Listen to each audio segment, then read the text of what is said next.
dedicated to faithfully sharing value and interpreting great books worldwide. Hi, this is Sally here with the book club. Today, we're interpreting the book 3 Days to See, authored by Helen Keller. Helen Keller lost her hearing and sight at 19 months old, but she not only learned to read and speak, but also enrolled in Harvard University, becoming the first deaf-blind person to graduate from a higher education institution. She also dedicated herself to education and charity for the blind, traveling everywhere to improve their living conditions. In her later years, she received the Presidential Medal of Freedom and was selected by Time magazine as one of the top 10 heroic icons of 20th century America. 3 Days to See. This book mainly includes two works by Helen Keller, The Story of My Life and 3 Days to See. The Story of My Life is Helen Keller's autobiographical essay collection, written during her university years. It's her debut work, documenting her life experiences from childhood to before graduating from university. Next, I'll break it down into 3 parts to narrate this book. Part 1. What was Helen's childhood like after becoming deafblind? Part 2. Narrating Helen's experience studying at Harvard University. Part 3. I'll interpret Helen Keller's famous essay, 3 Days to See, for you. First, let's look at Helen's childhood. Helen Keller was born into a prominent family in Alabama, USA. Her father served as a captain in the Confederate Army during the American Civil War, and after retiring, he worked as an editor at a newspaper. With a solid family background, before becoming deafblind, Helen was a very intelligent and adorable child. At 6 months old, she could say hello, and by 1 year old, she had learned to walk.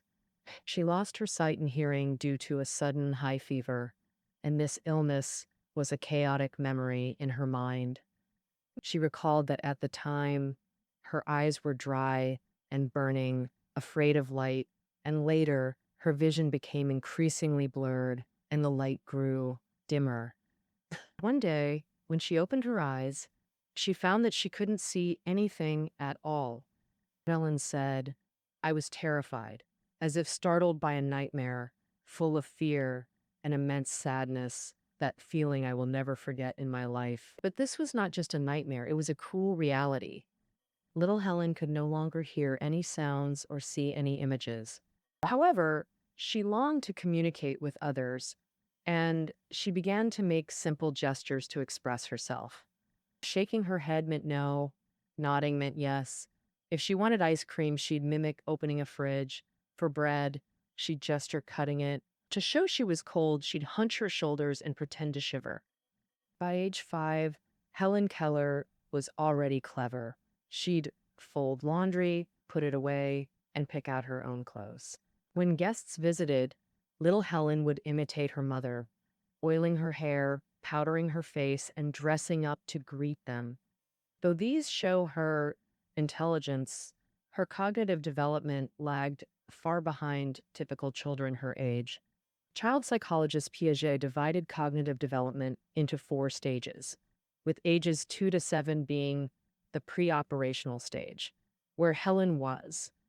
And per Piaget's theory, children this age begin using language or abstract symbols to express themselves. Though Helen used gestures, they were unconscious habits, mechanical expressions. As she grew, Helen craved more expression, but these limited gestures fell short. Helen Keller recalled, "I don't remember when I first realized I was different." She noticed her mother and friends spoke with their mouths, unlike her hand gestures. Sometimes she'd stand between speakers, touching their lips, yet still couldn't understand. Helen would thrash wildly, mouthing words, but got no response. This often made her fly into rages, kicking, screaming until exhausted. Unable to communicate, a nameless fire burned inside her, tormenting Helen and harming others. Helen once injured her nanny during an outburst. Though guilt followed, she'd still lash out when frustrated, her craving to express only deepening her pain. Helen said, "I felt like countless invisible hands were gripping and tearing at me. No matter how frantically I struggled for freedom, it was useless. After Helen lost her hearing and sight, her father traveled everywhere seeking help. He was searching for an ideal teacher, and then Sullivan appeared. From when Helen was 7, Sullivan stayed with her until her death, never leaving for 50 years. Helen said all her certificates and medals should bear Sullivan's name too, because everything I achieved was through our joint efforts. Sullivan's arrival let Helen Keller leave darkness and loneliness behind, embracing knowledge and love. Sullivan's first act was teaching Helen sign language in Braille. Only language could open her world. And when Helen played with a doll, Sullivan spelled DOLL into her hand, the first word. Helen grew fascinated and immediately imitated the spelling. She said, "I didn't know this was writing or that words existed. I just mimicked mechanically with my fingers." Back then, words were just shapes to her. Doll didn't mean the toy. This lasted until she learned water, when language truly awakened. At first, Helen often mixed up water and cup. During a walk, Sullivan took her to a well. She placed Helen's hand under the spout, letting cool water rush over it. As water flowed over her hand, Sullivan kept spelling WATER into the other. Helen stayed motionless, wholly focused. Suddenly, Helen's mind cleared. As she put it, I felt a thrill of awakening, as if recalling something forgotten. The mystery of language revealed itself. I finally understood. Water meant that wonderful, cool thing flowing over my hand. That vibrant word awakened Helen's soul. She finally realized everything had its own name and began seeing the world with fresh eyes, blissfully so. One day, Helen recalled, since my illness, this was the first time I anticipated a new day with boundless joy. By age 10, Helen could fluently communicate through sign language and read-write Braille. But gradually, Helen craved spoken conversation, an immense challenge for her. Typical children speak by age 3 or 4. At 10, Helen's vocal cords had stiffened, and being deafblind made speech seem impossible. Sullivan took Helen to Miss Fuller, principal of the Horace School, who agreed to teach her personally. Her method involved Helen touching her face and throat. Helen learned pronunciation through touch, feeling vocal vibrations, lip movements, and facial expressions. But these sensations were often inaccurate.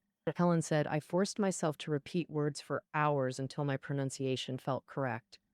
The thought of talking to family thrilled her. She'd obsessively repeat, "I'm not mute anymore."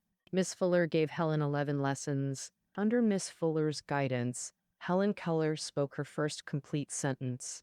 The phrase, "It is warm," translated from Chinese context, meaning, "The weather is warm," though her speech was fragmented and stuttered. When Helen finally spoke it, tears filled her eyes as she trembled with emotion. Helen said, "My gratitude for this divine gift is beyond words." But this didn't mean Helen truly learned speech that quickly. She'd only grasped basic pronunciation. In truth, Helen practiced pronunciation relentlessly throughout her life. That concludes Helen's childhood. Though blinded, her relentless efforts forged exceptional learning abilities. Now we move to part 2, Helen Keller's admission process to Harvard and her college journey. Helen said, "Getting into college wasn't just a dream for me. It was a challenge to my own life. When I graduated from Harvard, how could I say I defied fate?" At this stage, she quickly shed her childhood naivety and faced life with greater maturity. This maturity was mainly shown in 3 aspects. First is resilience in facing difficulties. Second is an endless thirst for knowledge. Third is developing her strong thinking ability. Let's start with the first aspect, Helen Keller's resilient character when facing hardships. Speaking of this, we have to mention Helen's experience taking Harvard's entrance exam. Harvard's exam had 3 main subjects: language, history, and math. Helen passed the language and history subjects smoothly, including English and German, and even excelled. But geometry and math was super tough for Helen. since she couldn't even see the shapes on the board, let alone solve problems. To get a feel for the shapes, she used wire to make geometric figures, including letters, symbols, and proofs. During the exam, she had to constantly repeat and memorize everything in her head. To prevent cheating, the school didn't allow Sullivan to be with Helen. Instead, they got a teacher from a blind school to transcribe the questions in American Braille.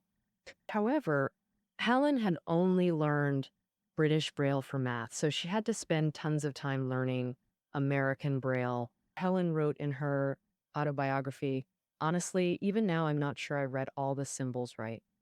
Despite all the hurdles, this prep ended in victory. But college life wasn't a breeze for Helen either. Professors lectured passionately, but she couldn't see or hear. Sullivan was always there for her. Every class, Sullivan would spell out the professor's lecture onto Helen's palm as fast as possible. Helen had to quickly grasp and memorize all that info. Then, after class, she'd go home and write down everything she learned. Most of Helen's college textbooks weren't in raised print for the blind, so Sullivan had to spell the content onto her hand. I was Handwriting textbooks was super time consuming, so Helen had to spend 2 or 3 times more time than other students. While getting familiar with the materials, sometimes she felt restless and anxious, almost unable to control her emotions. She also wanted to play outside like a normal person. Helen, like all students, was scared of exams.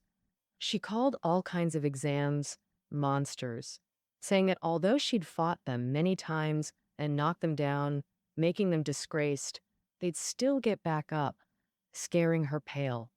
Before entering college, she envisioned college life as romantic and charming in her mind. But now that romantic aura has vanished. But in the process of turning this dream into reality, Helen learned a whole lot. Among them, the most valuable experience was patience. Helen said, "This experience taught me that learning anything is like a stroll in the countryside, calm and unhurried with an open mind. Knowledge gained this way is like a silent tide, washing profound thoughts imperceptibly into our hearts." The more difficulties she faced, the more it sparked Helen's endless thirst for knowledge. After starting college, Helen majored in philosophy, history, literature, and foreign languages, constantly refining her understanding of the world. She loved history. Any historical work she could get her hands on, she adored reading. She understood how different ethnic groups developed and changed, and how they advanced cultural and artistic knowledge. At the same time, she also recognized the development of human civilization. History made her thinking more wise. Compared to history, she preferred literature. Literature was her utopia. When Helen was reading the Iliad, she said her soul seemed freed from her narrow life, making her forget her physical disabilities. She most loved reading the works of the great English writer Shakespeare. Now, certain passages from Shakespeare's works, she could even recite them by heart. As for German literature, she thought Germans liked to show beauty through strength and break conventions with truth. This was true whether in daily life or literary creation. She immersed her soul into the world of books to chat with the characters inside. She said, "No physical disability could stop the warm conversations between me and my book friends.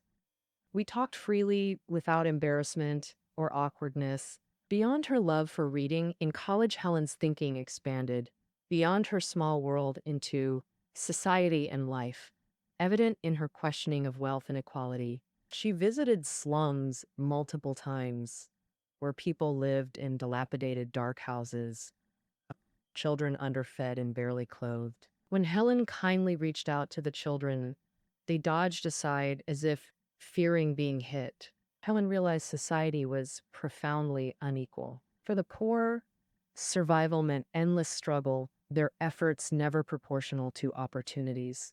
Helen also reflected deeply on social systems. For instance, she noted society's definition of crime and punishment had improved. No longer eye for an eye, but treating offenders as psychologically impaired citizens. Sentencing them to prison wasn't mere revenge, but due to their societal threat. During incarceration, their psychological flaws would be corrected before returning to society to fulfill obligations.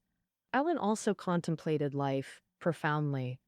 Long immersed in darkness, she felt time acutely. She said, "Perhaps the best way to live is to treat each day as your last." She deeply understood life's fineness, its fleeting nature. These profound experiences made Helen more grateful, appreciative, devoted, and wisdom thirsty than sighted people. She channeled these emotions into 3 Days to See. In this essay, Helen Keller described whom she'd most want to see and what to do if granted 3 days of sight. On day one, she'd carefully observe everyone who'd been kind to her, especially gazing into Sullivan's eyes to find strength against adversity and compassion, embracing humanity. Helen said, "For ordinary people, simply observing facial tremors, subtle expressions, or waving arms reveals friends' hearts." Such simplicity was a luxury for her. She reminded sighted people to deeply consider whether they truly use their eyes to understand friends' hearts. On day two, Helen Keller wanted to visit museums and view human art. She wanted to understand civilization through art and explore the human soul. On this day, museums and art galleries would be Helen Keller's source of joy and inspiration. She imagined appreciating everything, from medieval religious paintings and Renaissance masterpieces to postmodern artworks.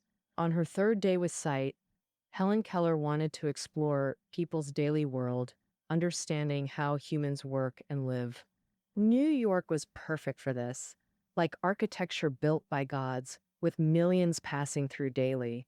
She pictured strolling down Fifth Avenue, becoming a window shopper, feasting her eyes on exquisite displays.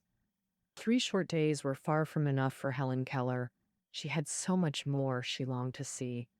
Throughout this essay, Helen repeatedly marveled at how wonderful having vision would be.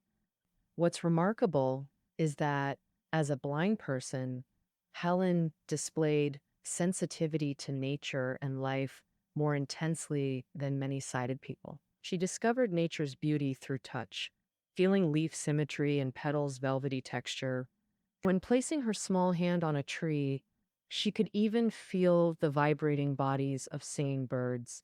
She'd sometimes ask friends returning from forest walks what they saw, and they'd say nothing special. Helen thought to herself, how is that possible?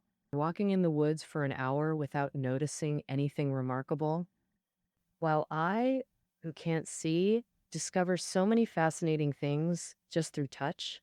While boating, she could navigate by the scent of waterweeds and water lilies. She especially loved canoeing under moonlight. She said, though I couldn't see the moon, I knew it was there. She also used touch to perceive objects, people, cities, and art, unimaginable to sighted people. Yet this was Helen Keller's primary way of experiencing the world. Watching ballet, though unable to see the movements, she'd recall feeling marble statues. If static beauty was lovely, dynamic beauty must be thrilling. She said, although there are many shortcomings in my life, I can touch this colorful world in so many ways. In this book, Helen's story covers up to her university years. The Story of My Life was published during her university phase. In 1904, at the age of 24, Helen Keller graduated from Harvard University with honors, becoming the world's first deaf-blind person to complete a university education. After that, she devoted herself to charity for people with disabilities, establishing the Braille Publishing House and the Helen Keller Foundation, and giving speeches worldwide to raise funds for the blind and deaf. When World War II ended, Helen Keller immediately began investigating the living conditions of the blind after the war. By then, she was 75 years old, but on stage, she was still full of energy. While committed to charity, she never stopped writing. Um, in 1913, Helen published the essay collection Out of the Darkness, among which the most famous piece is 3 Days to See. In, in 1959, the United Nations held a special ceremony to honor Helen Keller, praising her contributions to humanity and selfless love, and established the Helen Keller International Award. Thus, Helen's story spread worldwide. Mark Twain praised Helen Keller, saying, "The 19th century produced two remarkable figures. One was Napoleon, and the other was Helen Keller. The former attempted to rule the world militarily and failed, while the latter moved the world effortlessly with words." In 1967, at 87 years old, Helen could no longer walk and went to the countryside for rest. Soon after, she passed away peacefully, describing her life with a poetic and philosophical statement. "I have lived a very happy life. I have many wonderful friends and much interesting work to do. I rarely think about the various limitations I face. These limitations do not make me sad, perhaps because I always have aspirations and dreams, a spiritual feeling." Helen Keller's life brought two precious gifts to the world. The first gift is that she made the world understand the deafblind community better. As Helen Keller herself said, she hoped through her works to make the public know that blind people are neither geniuses, nor deformed, nor idiots. They have minds that can be educated and hands that can be trained. Through struggle, deafblind people can achieve their value just like normal people. The second gift is how she used words to awaken people's dulled senses and indifferent hearts toward life, who may take life for granted, casually dismissing what they possess without cherishing it. Helen once conducted an experiment, asking men if they knew their wives' eye colors after years together. Many grew embarrassed, admitting ignorance. Habituated to routines, their eyes filled with inertia. Yet Helen, though sightless, diligently experienced through touch, nature, art, and the world. Helen Keller said, "I who cannot see can offer you who can see some advice. Use your eyes well, as if tomorrow you'd go blind. Hear music, birdsong, orchestral melodies, as if tomorrow you'd go deaf. Touch everything you wish to touch, as if tomorrow you'd lose feeling. Smell flowers, savor each bite, as if tomorrow you'd lose scent and taste." All right, that concludes our interpretation of 3 Days to See. Reading notes are below the audio. See you tomorrow.